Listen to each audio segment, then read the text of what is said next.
Hello student, welcome to my YouTube channel लाटर online class. देखिए question number 11।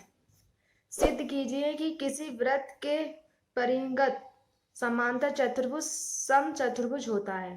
देखिए हमें ये एक वृत्त दे रखा है और इस वृत्त के चारों ओर ये चतुर्भुज है। ठीक है, ए बी सी डी एक समांतर चतुर्भुज दे रखा है और ये जो है कहाँ पे मिल रहा है, वृत्त पर किस बिंदु पर मिल रहा है, पी क्यू आर एस बिंदु पर मिल रहा है। ठीक है, और हमसे कह रहा है कि ये जो ए बी सी डी है ये क्या है, समांतर चतुर्भुज है। समांतर चतुर्भुज होता है तो उसके आमने सामने भुजाएं क्या होती हैं, एक सी हो जाती हैं, सेम होती हैं। मतलब ए बी बराबर होगी डी सी के और ए डी बराबर होगी बी सी के। ठीक है, ये हमें दे रखा है। जब वो कह रहा है कि समांतर चतुर्भुज है तो इसका मतलब ए बी डी सी के बराबर होगी और ए डी बी सी के बराबर होगी। इसे हम समीकरण 1 मान लेते हैं।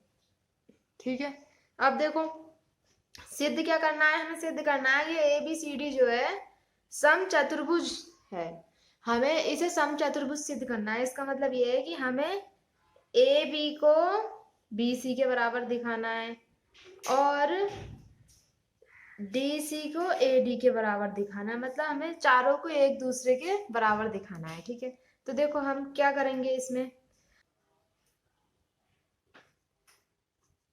10.2 के अनुसार 10.2 क्या कहता है हमसे, वो ये कहता है अगर वृत्त के बाहर कोई एक बिंदु और उस बिंदु से वृत्त पर खींची गई स्पर्श रेखाएं क्या होंगी, बराबर होंगी। जैसे देखो ये बिंदु ए है, इससे स्पर्श रेखा खींची गई है वृत्त पर ए पी और इससे स्पर्श रेखा खींची गई है ए एस, तो ए पी और ए एस बराबर होगी। ऐसे ही बी से बी पी और बी क्यू एक दूसरे के बराबर होगी। ठीक है, तो हम प्रमेय 10.2 के अनुसार लिख देंगे कि ए पी ए एस के बराबर है। ठीक है, ए पी ए एस के बराबर है। दूसरा हम लिख देंगे बी पी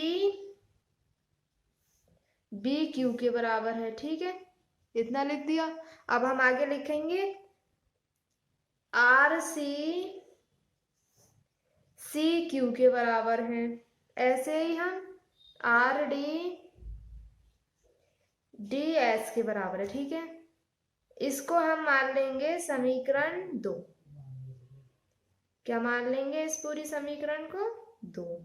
ठीक है, हम यहाँ लिख सकते हैं कि किसी बाहरी बिंदु से खींची गई स्पर्श रेखाएं बराबर होती हैं। ठीक है, स्पर्श रेखाएं बराबर होती हैं और यही हमारा प्रमेय 10.2 हमसे यही सिद्ध कराता है। ठीक है, अब देखो अब हम क्या करेंगे, हम इसमें समीकरण 2 को जोड़ देंगे। समीकरण 2 को जोड़ने पर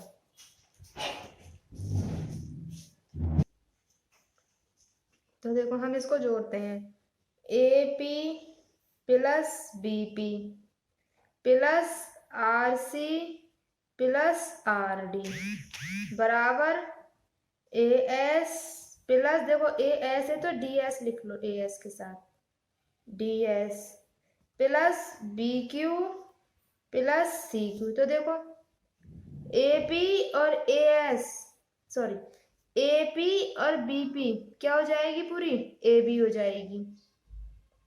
ऐसे ही आर सी और आर डी क्या हो जाएगी, पूरी डी सी। ठीक है, और ए एस और एस डी कितनी हो जाएगी, ए डी।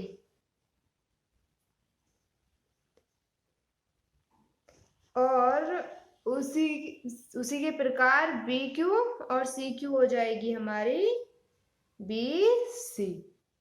ठीक है, अब देखो A B plus B C, A B plus D C बराबर A D plus B C. अब हम यहाँ पे लिखेंगे समीकरण 1 से, समीकरण 1 से ए बी हो जाएगी डी सी और ए डी हो जाएगी हमारी बी सी। किसी को भी हम बदल सकते हैं, ठीक है। यहाँ पर लिखेंगे हम समीकरण 1 से, डी सी को भी हम ए बी बना लेते हैं, A B plus A B बराबर ए डी को हम बी सी बना लेते हैं, B C plus B C, ठीक है। कितना हो गया अभी ये 2ab बराबर 2bc, 2 से 2 कैंसिल हो गया, कितना आ गया ये ab बराबर bc आ गया, ठीक है। ab बराबर bc आ गया। उसी प्रकार हम लिख देंगे dc बराबर ad आ जाएगा, ठीक है। अतः ab बराबर BC बराबर DC बराबर AD, ये चारों एक दूसरे के बराबर हो जाएंगे। बस आखिरी में लिख देंगे हम अतः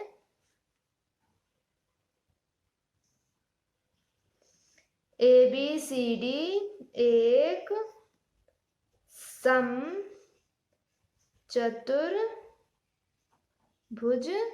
है। यहाँ पर ये हमारा सिद्ध हो गया।